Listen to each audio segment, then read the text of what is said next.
ವಿಜಯಪುರ ಜಿಲ್ಲೆಯಲ್ಲಿ ಒಂದು ದೊಡ್ಡ ಕ್ರಾಂತಿಯನ್ನೇ ಮಾಡಿರ್ತಕ್ಕಂಥ ಯಾರಾದರೂ ಇದ್ರೆ ಅದು ರಮೇಶ್ ಜಿಗಜಿಣಗಿ ಅವರು ಅಂತಕ್ಕಂಥ ಮಾತನ್ನು ಹೇಳಕ್ಕೆ ಬಯಸ್ತೇನೆ.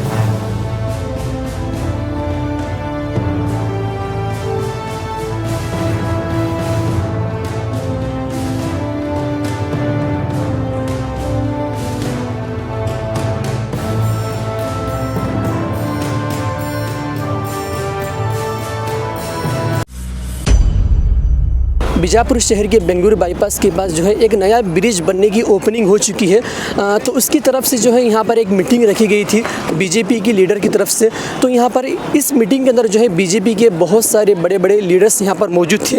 उस मीटिंग के अंदर जो है उन्होंने बीजापुर शहर के डेवलपमेंट को लेकर बहुत सारी बातें कही। आप आगे वीडियो के अंदर देख सकते हैं।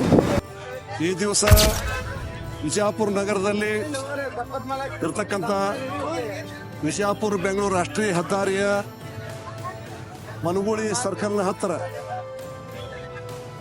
ಈ ದೇಶದ ಹೆಮ್ಮೆಯ ಪ್ರಧಾನಮಂತ್ರಿ ಆಗಿರ್ತಕ್ಕಂಥ ನರೇಂದ್ರ ಮೋದಿ ಅವರು ಮತ್ತು ಭೂ ಸಾರಿಗೆ ಸಚಿವರಾಗಿರ್ತಕ್ಕಂಥ ನಿತಿನ್ ಗಡ್ಕರಿ ಅವರು, ವಿಶೇಷವಾಗಿ ವಿಜಯಪುರ ಜಿಲ್ಲೆಯ ಹೆಮ್ಮೆಯ ಸಂಸದರು, ಹಿಂದಿನ ಕೇಂದ್ರ ಸಚಿವರು, ಅಭಿವೃದ್ಧಿ ಹರಿಕಾರರಾಗಿರ್ತಕ್ಕಂಥ ನಮ್ಮ ಸನ್ಮಾನ್ಯ ರಮೇಶ್ ಜಿಗಜಿಣಗಿ ಅವರ ಸತತ ಪ್ರಯತ್ನದಿಂದ ಸುಮಾರು 70 ಕೋಟಿ ರೂಪಾಯಿಗಳಲ್ಲಿ 6 ಲೈನಿನ ಒಂದು ಮೇಲು ಸೇತುವೆಯ ಕಾಮಗಾರಿಗೆ ಭೂಮಿ ಪೂಜೆಯನ್ನು ಮಾಡಿದಾಗಿದೆ. ಇವತ್ತು ಅದಷ್ಟೇ ಅಲ್ಲ, ನಮ್ಮ ಸಂಸದರಾಗಿರ್ತಕ್ಕಂಥ ರಮೇಶ್ ಜಿಗಜಿಣಗಿ ಅವರು ವಿಜಯಪುರ ಜಿಲ್ಲೆಯಲ್ಲಿ ಸಂಬಂಧಪಟ್ಟಂಥ ಎಲ್ಲ ರೈಲ್ವೆ ಲೈನ್ ಓವರ್ ಬ್ರಿಡ್ಜ್ಗಳನ್ನು ಕೂಡ ಮಂಜೂರು ಮಾಡಿರ್ತಕ್ಕಂಥದ್ದು.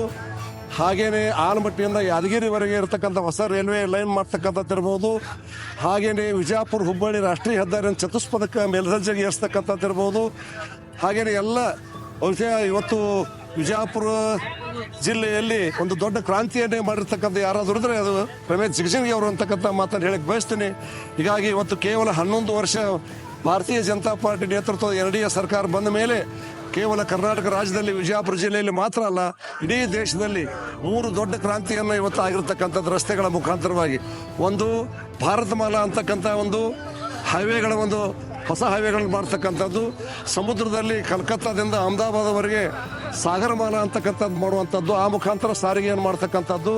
ಹಾಗೇನೆ ಪರ್ವತದಲ್ಲಿ ಅಂತ ಗುಡ್ಡಗಾಡು ಪ್ರದೇಶದಲ್ಲಿ ಕೂಡ ಚೀನಾ ಮತ್ತು ಪಾಕಿಸ್ತಾನದ ಬಾಂಡ್ರಿವರೆಗೆ ಅಲ್ಲಿ ಕೂಡ ಹೈವೇ ಮಾಡ್ತಕ್ಕಂಥ ಪರ್ವತಮಾಲಾ ಅಂತಕ್ಕಂಥ ಒಂದು ಪರ್ವತಮಾಲಾ, ಒಂದು ಸಾಗರ ಮಾಲಾ, ಒಂದು ಭಾರತ ಮಾಲಾ ಅಂತಕ್ಕಂಥ ಹೈವೇಗಳ ಹಾರವನ್ನು ಭಾರತ ಮಾತೆಗೆ ತೊಡಸ್ತಕ್ಕಂಥ ಕೆಲಸವನ್ನು ಸನ್ಮಾನ್ಯ ನರೇಂದ್ರ ಮೋದಿ ಅವರು ಮಾಡಿದ್ದಾರೆ ಮತ್ತು ನಿತಿನ್ ಗಡ್ಕರಿ ಅವರು ಮಾಡಿದ್ದಾರೆ. ಹಾಗೆ ನಮ್ಮ ಹೆಮ್ಮೆಯ ಸಂಸದ ರಮೇಶ್ ಜಿಗಜಿಣಗಿ ಕೂಡ ಆ ದಿಕ್ಕಿನಲ್ಲಿ ದೊಡ್ಡ ಹೆಜ್ಜೆಯನ್ನು ಇಟ್ಟಿದ್ದಾರೆ ಅಂತಕ್ಕಂಥ ಮಾತನ್ನು ಹೇಳಿ ಅವರಿಗೆ ಧನ್ಯವಾದಗಳನ್ನು ಹೇಳಕ್ಕೆ ಬಯಸ್ತೇನೆ.